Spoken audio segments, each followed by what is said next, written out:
السلام علیکم ورحمۃ اللہ وبرکاتہ۔ الحمد للہ رب العالمین والصلاة والسلام علی رسول الامین وعلی آلہ وصحبہ اجمعین ومن تبعہم بإحسان الی یوم الدین۔ مشکات المصابیح، کتاب الفتن، اور کتاب الفتن میں آج ہم لوگوں کو میرے خیال سے حدیث نمبر 19 سے شروع کرنا ہے۔ 19ویں حدیث 5428 ہے مشکات المصابیح کی ترتیب کے اعتبار سے، اور 19 ہے کتاب الفتن کی ترتیب کے اعتبار سے۔ چلیے بسم اللہ الرحمن الرحیم۔ وعن ذی مخبر قال سمعت رسول اللہ صلی اللہ علیہ وسلم يقول ستصالحون الروم صلحا آمنا فتغزون أنتم وهم عدوا من ورائكم فتنصرون وتغنمون وتسلمون ثم ترجعون حتى تنزلوا بمرج ذي تلول فيرفع رجل من أهل النصرانية الصليب فيقول غلب الصليب فيغضب رجل من المسلمين فيدقه فعند ذلك تغدر الروم وتجمع للملحمة وزاد بعضهم فيثور المسلمون إلى أسلحتهم فيقتتلون فيكرم الله تلك العصابة بالشهادة رواہ ابو داود۔ وعن ذی مخبر،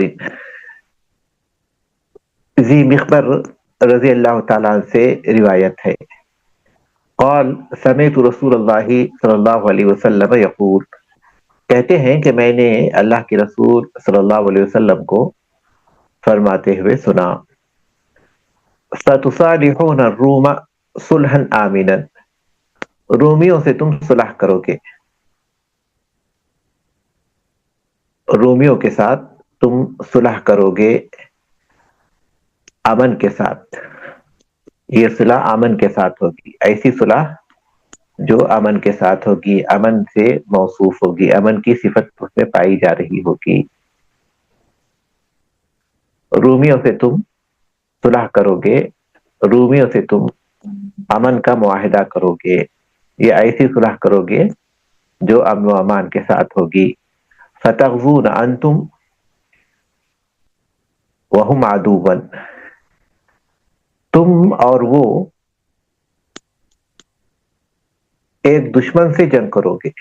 من ورائکم، تمہارے پیچھے سے، تم اور وہ اپنے دشمن سے جنگ کرو گے تمہارے پیچھے سے۔ فتنصرون، تمہاری مدد کی جائے گی، وتغنمون، اور تم مال غنیمت حاصل کرو گے،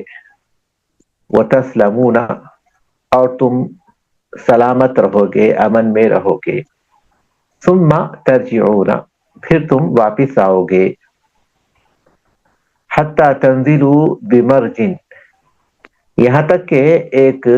سرسبز و شاداب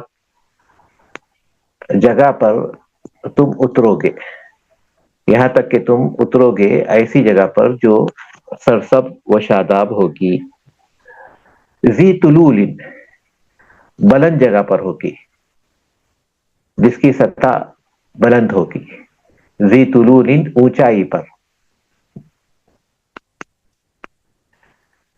فیرفع رجل من اہل النصرانیۃ الصلیب، تو عیسائیوں میں سے ایک شخص صلیب بلند کرتے ہوئے، فیقول، اعلان کرے گا یا کہے گا، فیرفع رجل من اہل النصرانیۃ الصلیب، نصرانیوں میں سے ایک شخص صلیب کو بلند کرے گا، فیقول، اور کہے گا، غلب الصلیب، صلیب کو غلبہ حاصل ہو گیا، صلیب کو غلبہ حاصل ہو گیا۔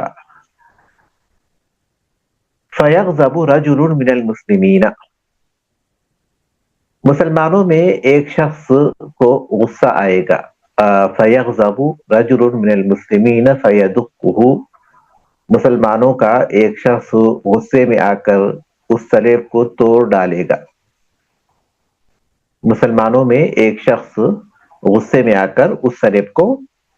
توڑ ڈالے گا، فعند ذلک تغدر الروم، اس وقت رومی اہل شکنی کریں گے، فعند ذلک، پس اس وقت تغدر الروم، رومی اہل شکنی کریں گے، وتجمع للملحمۃ، اور لڑائی کے لیے جمع ہو جائیں گے، وزاد بعضهم، اور بعض راویوں نے اس چیز کا بھی اضافہ کیا ہے کہ فیسور المسلمون الی اسلحتہم، مسلمان اپنے ہتھیاروں کی طرف لپکیں گے، مسلمان اپنے ہتھیاروں کی طرف لپکیں گے، فیقتتلون، اور جنگ کریں گے، فیکرم اللہ تلک العصابۃ بالشہادۃ، اللہ تعالیٰ اس جماعت کو شہادت کے اعزاز سے نوازے گا، اللہ تعالیٰ اس جماعت کو شہادت کے اعزاز سے نوازے گا۔ پہلے اس حدیث کی تھوڑی سی شرح کر لیں گے۔ ذی مخبر، مخبر میم کے کسرے کے ساتھ، خا کے سکون کے ساتھ اور با کے فتحے کے ساتھ، ذی مخبر کہتے ہیں کہ نجاشی کے بھائی کے لڑکے تھے، اللہ کے رسول صلی اللہ علیہ وسلم کے خدمت گزاروں میں ان کا شمار ہوتا ہے، اور شامیوں میں وہ شمار ہوتے ہیں کیونکہ شام میں جا کر بس گئے تھے، وہ اس حدیث کو روایت کرتے ہیں۔ ستصالحون الروم، تم رومیوں سے صلح کرو گے، یہ کون صلح کریں گے؟ یعنی مسلمان، خطاب مسلمانوں سے ہے، صلحن، ایسی صلح، ذا امن، جو آمنن یعنی ذا امن، امن والی ہوگی، فتغزون، انتم، یعنی تم اور رومی، فتغزون انتم وہم، عدوا من ورائکم، اپنے پیچھے سے ایک دشمن سے لڑائی کریں گے، اس میں دونوں باتوں کا احتمال ہے، ایک کہ دونوں مل کر کسی مشترکہ دشمن سے لڑائی کریں گے، یا پھر یہ کہ دونوں الگ الگ دشمن سے لڑائی کریں گے، دونوں الگ الگ دشمن سے لڑائی کریں گے، مسلمان اپنے دشمن سے اور پھر رومی اپنے دشمن سے،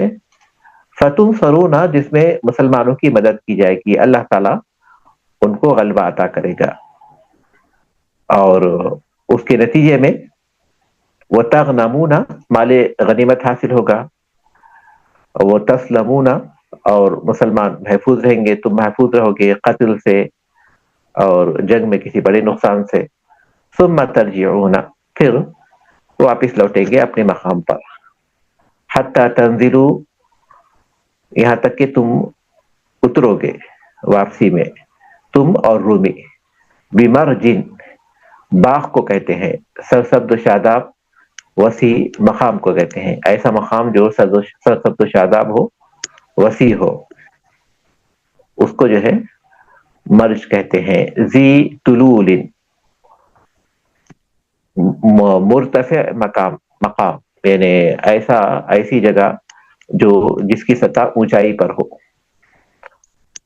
فَيَرْفَعُ رَجُلٌ مِّنْ أَهْلِ النَّصْرَانِيَّةِ، تو اس موقع پر نصرانیوں کا ایک شخص صلیب کو بلند کرے گا، فَيَرْفَعُ رَجُلٌ مِّنْ أَهْلِ النَّصْرَانِيَّةِ الصَّلِيبَ، چوکور ایک قسم کی لکڑی جس کے بارے میں ان کا دعویٰ ہے، ان کا گمان ہے کہ اس طرح کی اس شکل کی لکڑی پر عیسیٰ علیہ السلام کو پھانسی دی گئی تھی، فَيَقُولُ، اور وہ کہے گا کہ غلب الصلیب، یعنی صلیب کی برکت سے ہم غالب آ گئے، یا پھر رومی غالب آ گئے، تو ایک مسلمان کو غصہ آئے گا،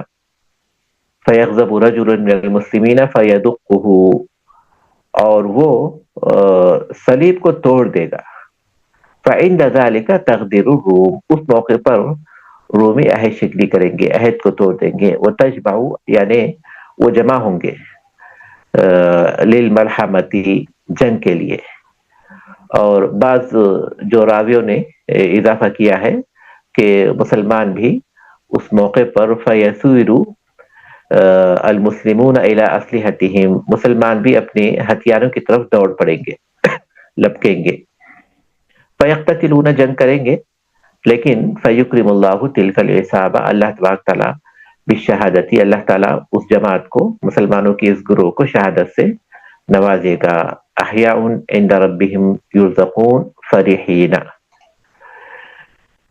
اس حدیث میں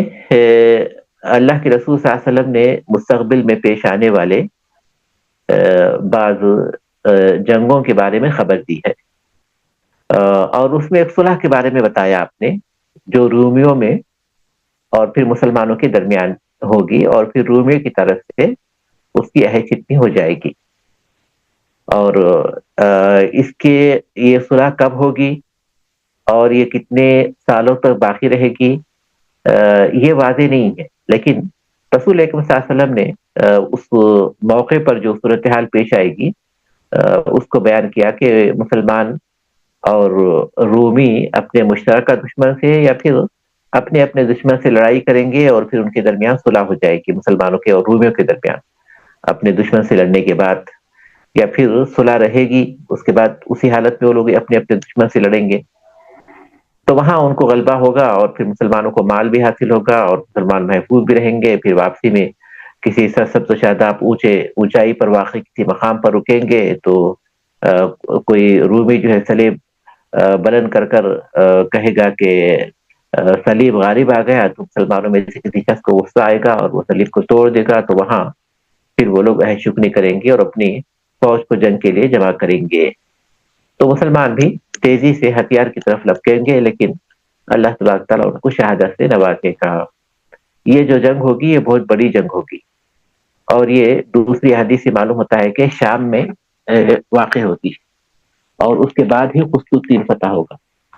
اس موقع پر. تو اس جنگ کی طرف اشارہ ہے جیسا کہ اہل علم بتاتے ہیں. تو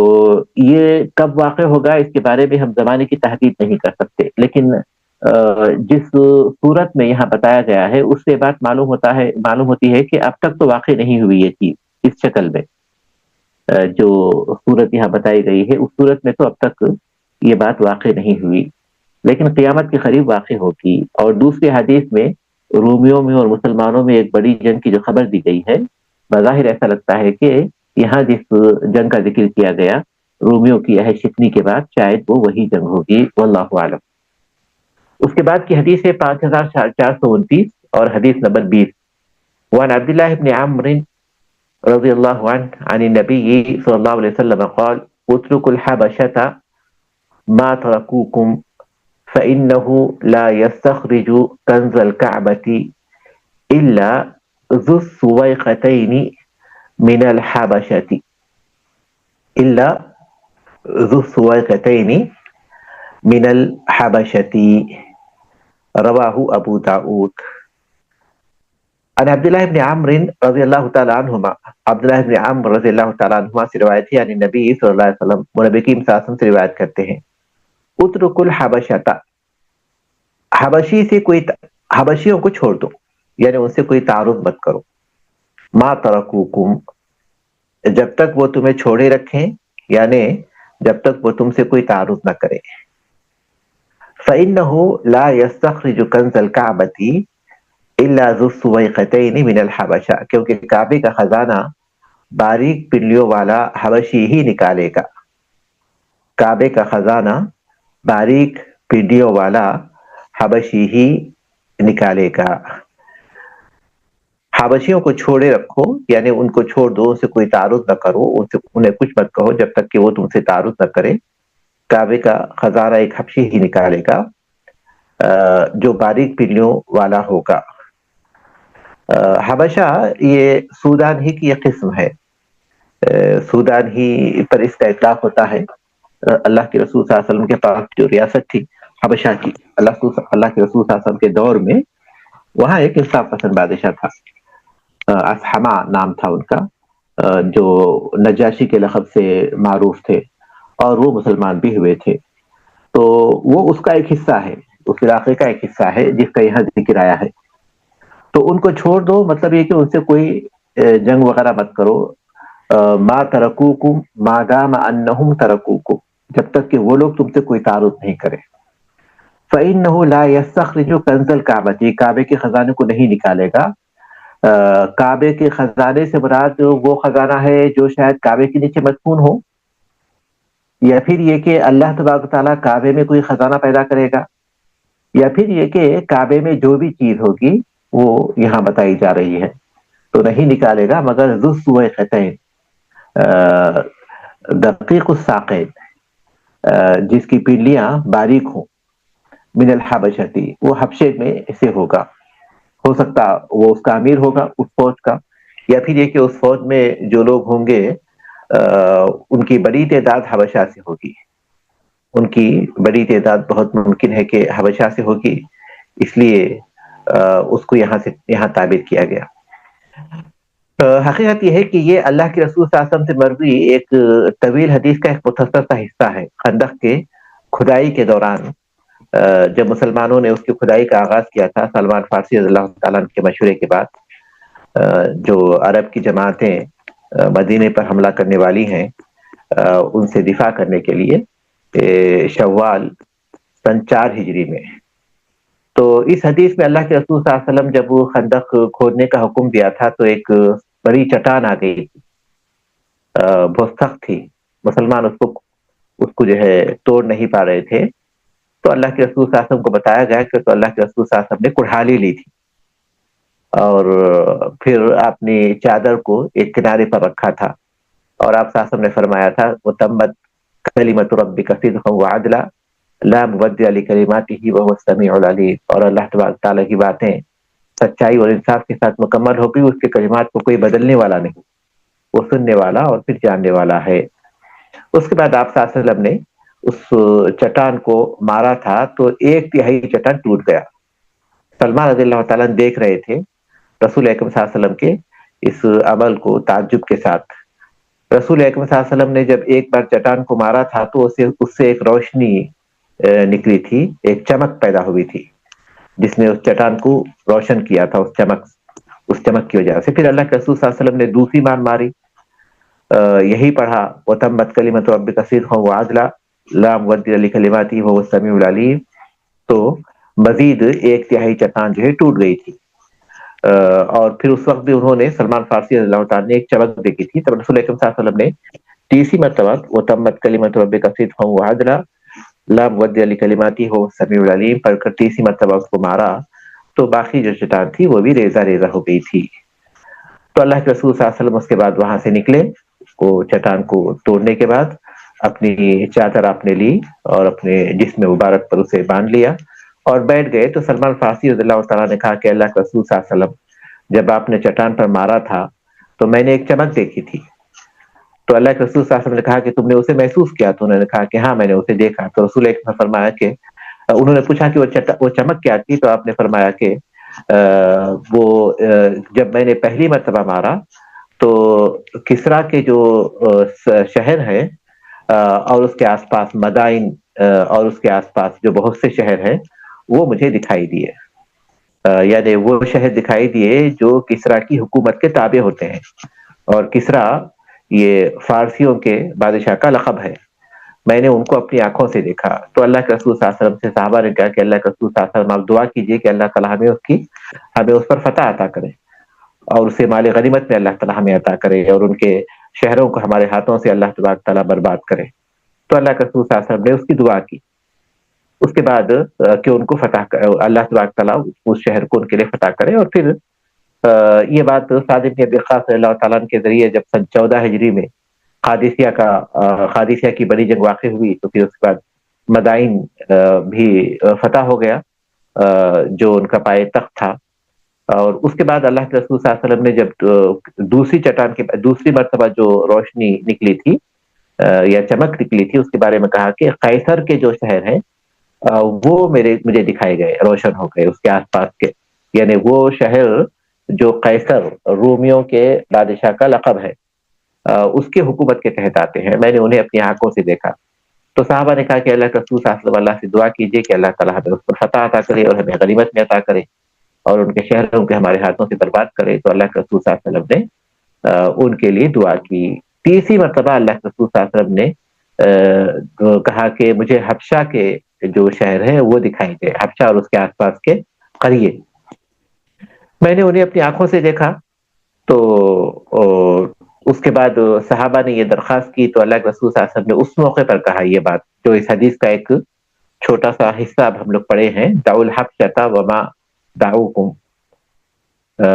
اس کے نیچے کی حدیث میں یہ الفاظ آئیں گے، لیکن دونوں ایک ہی معنی کو بیان کرتے ہیں کہ جب تک حبش والے تم سے کوئی تعارض نہ کرے تو تم بھی ان سے کوئی تعارض مت کرو. حبشے والے جب تک تم سے کوئی تعارض نہیں کرتے ہیں، اترک الحبشۃ ما ترکوکم، تو ان کو جو ہے چھوڑے رکھو. اس کی وجہ کیا ہے؟ رسول اکرم صلی اللہ علیہ وسلم نے حبشہ والوں کو جو ہے تعارض کرنے سے منع کیا، اس لیے کہ حبشہ کا جو شہر ہے جنگلات سے گھرا ہوا ہے. مسلمانوں کے اور ان کے درمیان کئی پہاڑ ہیں، اور پھر بہت سی دشوار گزار گھاٹیاں ہیں، بڑی بڑی وادیاں ہیں. مسلمانوں کے لیے کافی اس میں مشکلات پیش آ سکتی ہیں. اس وجہ سے اللہ کے رسول صلی اللہ علیہ وسلم نے شفقت کرتے ہوئے مسلمانوں کو اس سے منع کیا. لیکن اس کا مطلب یہ نہیں ہے کہ ان سے جنگ نہیں کی جائے گی، اس کا مطلب یہ نہیں ہے، اس لیے کہ عملاً تو مسلمانوں نے ان سے جنگ کی ہے اور مسلمانوں کو اللہ تبارک تعالیٰ نے ان پر فتح بھی دی ہے. اور پھر حدیث کے جو الفاظ ہیں اگر آپ اس پر غور کریں گے تو اس میں یہ بھی ہے کہ دعوا الحبشۃ ما دعوکم، اس کے بعد والی حدیث میں، اس حدیث میں جو ہم لوگ پڑھ رہے ہیں اترک الحبشۃ ما ترکوکم، جب تک کہ وہ تمہیں چھوڑ رکھے، اگر وہ تعارض نہیں کریں گے تو تم کرو. اس کا مطلب یہ ہوا کہ جب وہ تم سے تعارض کریں گے تو تم جو ہے پھر اپنا دفاع کرو. وہ چیز اس میں منع نہیں ہے، دفاع کا وہ چیز منع نہیں ہے. اور پھر جو ہے مسلمانوں نے عملاً ان سے جنگیں بھی کی اور پھر مسلمانوں کو اللہ تبارک تعالیٰ نے کامیابی عطا کی. اب یہاں ایک سوال پیدا ہوتا ہے کہ اللہ تبارک تعالیٰ نے حرم کو امن والا بنایا، حرمن آمنا کہا اپنے کلام پاک میں، تو پھر یہ کیسے ممکن ہے کہ ایک پتلی پنڈلیوں والا جس کی باریک پنڈلیاں ہوں گی وہ ایک حبش کا کوئی شخص کعبۃ اللہ کو جو ڈھائے گا؟ تو یہ کیسے ممکن ہے؟ کیا دونوں میں کوئی تعارض پایا جاتا ہے کعبۃ اللہ کے ایک معمون مقام ہونے میں اور پھر اس کو اس طرح ڈھائے جانے میں؟ تو حقیقت یہ ہے کہ ایسی کوئی بات اس میں کوئی تعارض نہیں ہے، کیونکہ اس وقت تک معمون رہے گا کعبۃ اللہ، یا پھر یہ کہ غالب حالات میں معمون رہے گا، کیونکہ کعبۃ اللہ پر حجاج بن یوسف ثقفی نے بھی حملہ کیا تھا. اگرچہ کہ کعبۃ اللہ کو ڈھانا حجاج کا مقصود نہیں تھا، لیکن اس وقت بھی کعبۃ اللہ کے جو دیواریں تھیں متاثر ہوئی تھیں حجاج بن یوسف کے حملے سے. تو اس وقت بھی کعبۃ اللہ کو نقصان ہوا تھا، اور پھر جو خرامطہ نے باقاعدہ کعبۃ اللہ کو نقصان پہنچایا ہی کے ارادے سے اور قتل عام کیا اس وقت جو حج میں لوگ موجود تھے ان کا. تو یہ جو ہے غالب حالات کے اعتبار سے ہے، حرم امن کا مقام رہے گا. اور پھر یہاں جو کعبۃ اللہ کو ڈھانے کی جو بات آتی ہے یہ آخری زمانے کی بات ہے، یعنی اس وقت تک گویا کعبۃ اللہ امن میں رہے گا. اہل علم کہتے ہیں کہ کعبۃ اللہ کو حبشی کے ذریعے ڈھانے کی جو بات اس حدیث میں بیان کی گئی ہے، اس کے کعبۃ اللہ کے خزانے کو نکالنا، اس کو ڈھا دینا، یہ جو ہے قرآن کے اٹھائے جانے کے بعد ہوگا. قرآن جب زمین سے اٹھایا جائے گا، قرآن اللہ کا کلام ہے اور آخری زمانے میں وہ اٹھایا جائے گا، لوگوں کو ان کی کتابوں میں جس میں وہ قرآن لکھے ہوئے ہیں کوئی چیز نہیں پائیں گے، یہ قرآن کا اٹھا لیا جانا ہے. اور یہ عیسیٰ علیہ السلام کی موت کے بعد ہوگا، کیونکہ عیسیٰ علیہ السلام ابن کثیر رحمۃ اللہ علیہ بدایہ و نہایہ میں لکھتے ہیں کہ کعبۃ اللہ کے حج کا سلسلہ جاری رہے گا، لوگ حج کریں گے، عمرہ کریں گے، یاجوج ماجوج کے ظاہر ہونے کے بعد بھی. یاجوج ماجوج ظاہر ہوں گے، وہ ہلاک ہو جائیں گے، اس کے بعد پھر لوگوں کو امن و امان حاصل ہوگا اور پھر ان کے مال و دولت میں بے تحاشا اضافہ ہوگا عیسیٰ علیہ السلام کے زمانے میں، کیونکہ عیسیٰ علیہ السلام کے زمانے ہی میں یاجوج ماجوج ظاہر ہوں گے. پھر اللہ تبارک تعالیٰ ایک ہوا بھیجے گا جو بہت ہی اچھی ہوا ہوگی، نرم ہوگی، ٹھنڈی ہوگی، اور ہر مومن مرد اور مومن عورت کی روح کو قبض کر لے گی. عیسیٰ علیہ السلام کا بھی اس سے پہلے انتقال ہو جائے گا، اس مسلمان ان کی نماز جنازہ پڑھیں گی اور اللہ کے رسول صلی اللہ علیہ وسلم کے حجرے میں ان کی تدفین ہوگی. ان سب کے بعد کعبۃ اللہ کے اس ڈھانے کا واقعہ پیش آئے گا. تو اس کا مطلب یہ کہ آخری زمانے کا واقعہ ہے. بہت ممکن ہے کہ یہ سورج کے مغرب سے طلوع ہونے کے بعد کا بھی واقعہ ہو، تحدید کرنا مشکل ہے، لیکن بظاہر ایسا لگتا ہے کہ اس موقع پر کعبۃ اللہ کے حج کرنے والے، عمرہ کرنے والے کوئی باقی نہیں ہوں گے جب یہ کعبۃ اللہ آخری زمانے میں ڈھایا جائے گا۔ اس کے بعد اللہ کے رسول صلی اللہ علیہ وسلم سے جو حدیث مروی ہے جس کو مشکات المصابیح میں نقل کیا گیا ہے 5430 حدیث نمبر 21، وعن رجل من اصحاب النبی صلی اللہ علیہ وسلم قال دعوا الحبشۃ ما دعوکم واترکوا الترک ما ترکوکم، رواہ ابو داؤد والنسائی۔ اللہ کے رسول صلی اللہ علیہ وسلم کے ایک صحابی سے روایت ہے، کہتے ہیں حبشہ کو چھوڑ دو، حبشہ سے کوئی تعارف نہ کرو، ما دعوکم جب تک کہ وہ تمہیں چھوڑ رکھے، وَاتْرُكُوا التُّرْكَ مَا تَرَكُوكُمْ اور ترک کو چھوڑ دو جب تک کہ وہ تم سے کوئی تعارف نہ کریں، ترکیوں کو بھی چھوڑ دو جب تک کہ وہ تمہیں چھوڑے رکھیں۔ تو اس میں اللہ کے رسول صلی اللہ علیہ وسلم نے اس بات کی خبر دی کہ ان سے کوئی تعارض مت کرو، تعارض مت کرو، کیونکہ حبشیوں کا جو معاملہ ہے جیسا کہ میں نے ذکر کیا وہ ایسے مقام پر رہتے ہیں جہاں تک پہنچنا مسلمانوں کے لیے عرب سے پہنچنا کافی دشوار ہے اور اس میں خطرات پائے جاتے ہیں، اور جہاں تک تو ترکیوں کا معاملہ ہے تو وہ بہت جنگجو قوم ہے اور پھر سرد علاقے میں رہتے ہیں، اور عرب کے لوگ گرم علاقے میں رہتے ہیں، تو اس کی وجہ سے جو ہے ان کے لیے وہاں کافی تکلیف واقع ہو سکتی ہے۔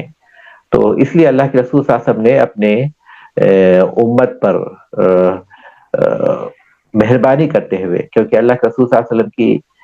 جو صفت قرآن مجید میں بیان کی ہے لَقَدْ جَاءَكُمْ رَسُولٌ مِّنْ أَنفُسِكُمْ عَزِيزٌ عَلَيْهِ مَا عَنِتُّمْ حَرِيصٌ عَلَيْكُمْ بِالْمُؤْمِنِينَ رَءُوفٌ رَحِيمٌ۔ اللہ کے رسول صلی اللہ علیہ وسلم کو مسلمانوں کی جو مشقت ہوتی وہ آپ کو اس سے تکلیف ہوتی تھی، اور پھر مسلمانوں کے خیر کے بہت حریص ہوتے تھے، بڑے رحم کرنے والے اور بڑی شفقت کرنے والے تھے، تو اس وجہ سے اللہ کے رسول صلی اللہ علیہ وسلم نے منع کیا۔ لیکن یہ جو ممانعت ہے یہ امر نہیں ہے،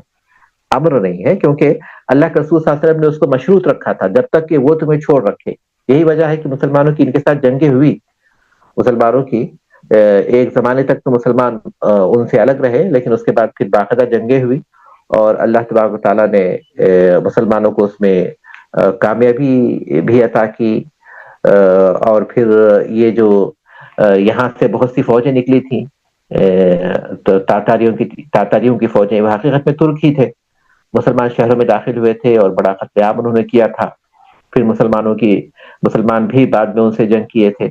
تو ان کے ساتھ مسلمانوں کی جنگیں پیش آئی تھی۔ اللہ کے رسول صلی اللہ علیہ وسلم کا منع کرنا یہ حکم کے طور پر نہیں تھا بلکہ مسلمانوں کے ساتھ شفقت کے طور پر تھا، اور پھر وہ مشروط تھا کیونکہ دفاع منع نہیں تھا۔ تو پھر مسلمانوں نے جب ان کے ساتھ جنگ کی تو پھر یہ اس حدیث کے خلاف نہیں ہے، جو جنگیں ہوئی تھیں وہ اس حدیث کے خلاف نہیں ہے، بس کیونکہ وہ حالات کے تحت تھی، اور اس حدیث میں جو مشروط بات کہی گئی تھی اس کی وجہ سے وہ اس کے خلاف بھی نہیں کہی جا سکتی۔ ٹھیک ہے، یہاں رکتے ہیں۔ سبحانک اللہم و بحمدک، اشہد ان لا الہ الا انت، استغفرک و اتوب الیک۔ السلام علیکم۔